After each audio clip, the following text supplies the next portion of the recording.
यात्रा का उद्देश्य ये बन रहा है कि भाई पूरे क्षेत्र के में जिस तरह का धार्मिक वातावरण बिल्कुल कोरोना काल के कारण शांत स्थिति में आ गया था, तो एक धार्मिक वातावरण पैदा करना और ये समय की आवश्यकता भी है। 7 नवंबर को पर्वतपुरा स्थित पर्वतेश्वर महादेव मंदिर से शुरू होगी 84 कोसीय वाहन परिक्रमा। पुष्कर धार्मिक मेले के प्रति लोगों में जन जागृति लाने के उद्देश्य से हिंदूवादी संगठनों की ओर से आयोजित की जा रही है परिक्रमा। तीर्थ नगरी पुष्कर में धार्मिक मेले के आयोजन व मेले के प्रति जन जागरण लाने के उद्देश्य से आगामी 7 नवंबर को प्रातः 9 बजे पर्वतपुरा स्थित पर्वतेश्वर महादेव मंदिर से 84 कोसीय वाहन परिक्रमा प्रारंभ होगी। इस परिक्रमा का समापन पुष्कर सरोवर के सभी 52 घाटों पर ध्वज पताका फहराकर किया जाएगा। कार्यक्रम की सफलता के लिए रविवार को पर्वतपुरा स्थित पर्वतेश्वर महादेव मंदिर में हिंदूवादी संगठनों के कार्यकर्ताओं की एक बैठक कर समिति का निर्धारण किया गया। 84 कोसीय परिक्रमा के संयोजक तरुण वर्मा ने बताया कि पुष्कर मेला केवल पशु मेला नहीं है, यह मेला भारत की संस्कृति, धार्मिक व सामाजिक उत्थान का मेला है। यहाँ हिंदूवादी संगठनों की ओर से 101 झंडों के साथ 84 कोसीय वाहन परिक्रमा निकाली जाएगी, जिसमें पुष्कर, अजमेर के आसपास सहित सभी तीर्थ स्थलों के लोग एकत्रित होंगे। जिले के प्रमुख किलों के साथ प्रमुख धार्मिक स्थलों पर वाहनों के माध्यम से परिक्रमा की जाएगी। पुष्कर सरोवर का पूजन कर यह परिक्रमा प्रारंभ होगी।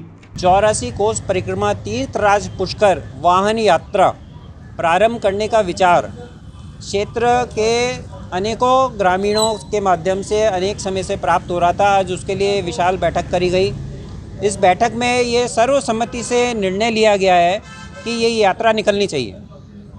ब्रह्मा जी प्रथम मानव जाति की प्रथम पदवी हैं और श्रेष्ठ पदवी हैं, उनके सम्मान में ये यात्रा निकलनी चाहिए। ये निर्णय हो चुका है और इस यात्रा का उद्देश्य ये बन रहा है कि भाई पूरे क्षेत्र के में जिस तरह का धार्मिक वातावरण बिल्कुल कोरोना काल के कारण शांत स्थिति में आ गया था, तो एक धार्मिक वातावरण पैदा करना और ये समय की आवश्यकता भी है। और पुष्कर मेला कोई पशु मेला नहीं है।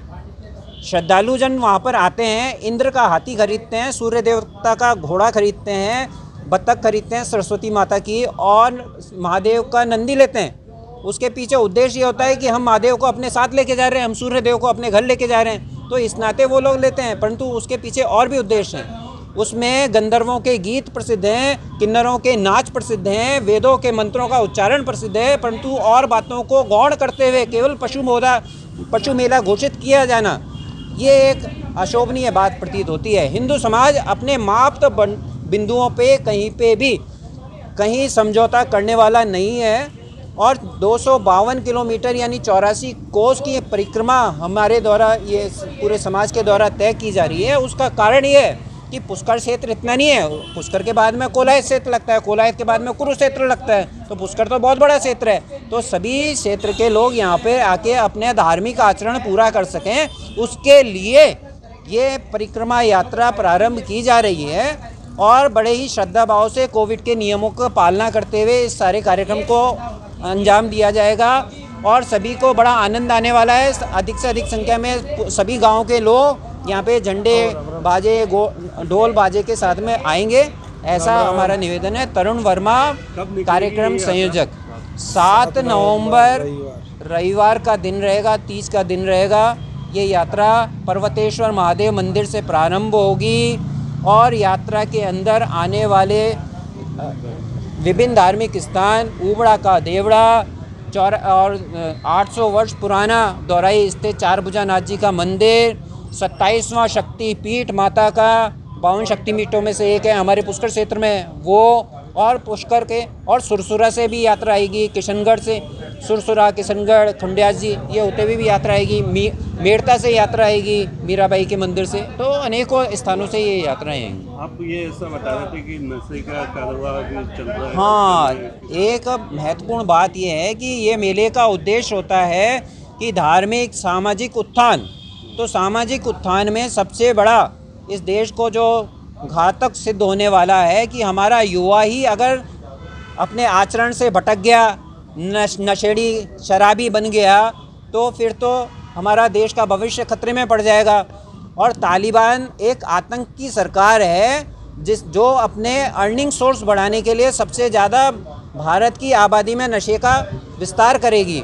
और अजमेर हमेशा देखा गया है आतंकवादी और नशे की चीज़ों का केंद्र बन जाता है, और इसलिए हमें अजमेर वालों को ही जगना पड़ेगा, क्योंकि हमारे बच्चे, हमारे गांव के बच्चे, रावत समाज के, गुर्जर समाज के, जाट समाज के, अनेकों समाज यहाँ पे रहते हैं पुरातन काल से, उनके बच्चे इनका शिकार हो जाएंगे।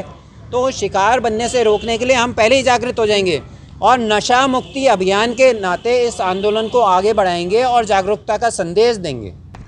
84 कोसीय वाहन परिक्रमा के प्रवक्ता सुरेंद्र सिंह रावत ने बताया कि हिंदुओं में अपने धार्मिक पर्वों, मेलों व आयोजनों के प्रति जन जागृति लाने के उद्देश्य से एक दिवसीय 84 कोस वाहन परिक्रमा का आयोजन किया जा रहा है, जिसमें बड़ी संख्या में लोग शामिल हो रहे हैं। आज की बैठक में परिक्रमा संयोजक तरुण वर्मा, गौरव शर्मा, धीरज गुर्जर, धर्म सिंह रावत, पृथ्वी सिंह,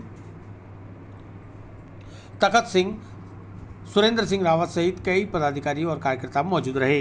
पुष्कर तीर्थराज की ओर अग्रसित होगा और अग्रसित होने के साथ साथ में जब यात्रा का अंतिम पड़ाव जो होगा, ब्रह्मा जी की नगरी तीर्थराज पुष्कर में ब्रह्मा मंदिर में मुख्य झंडे को स्थापित किया जाएगा और बाकी जो गांव-गांव ढाणी से जो झंडे आएंगे उन झंडों को 52 घाटों पे ही फहराया जाएगा, ताकि उस मेले का दृश्य और मनोरम दृश्य दिखे और हर व्यक्ति में जागृति आए।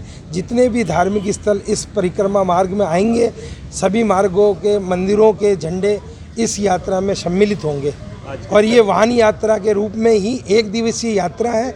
7 नवंबर 2021 वार रविवार तिथि तीज के दिन ये यात्रा प्रारंभ होगी और एक ही दिवसीय यात्रा के रूप में प्रारंभ होकर उसी दिन समापन हो जाएगी।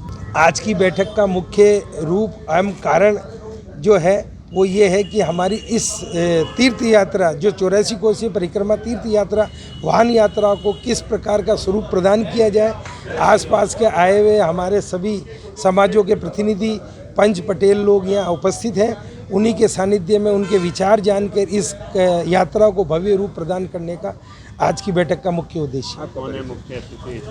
मुख्य अतिथि हमारे चंद्र सिंह जी है, किसान नेता, और साथ में उमा शंकर जी भाई साहब है और नरेंद्र जी भाई साहब है, सह संयोजक नरेंद्र जी रावत, और साथ ही साथ में हमारे धीरज जी गुजर है, धर्म सिंह जी रावत हैं, और ये संयोजक में तखत सिंह जी गोड हैं, और सह संयोजक और प्रभारी के रूप में हमारे ये भाई साहब तरुण जी वर्मा। इस रूप में हम सभी पूरी एक समिति बनाकर इस कार्य को पूर्ण रूप से सामाजिक सरोकार का एक अमली जामा पहनाने का प्रयास कर रहे हैं।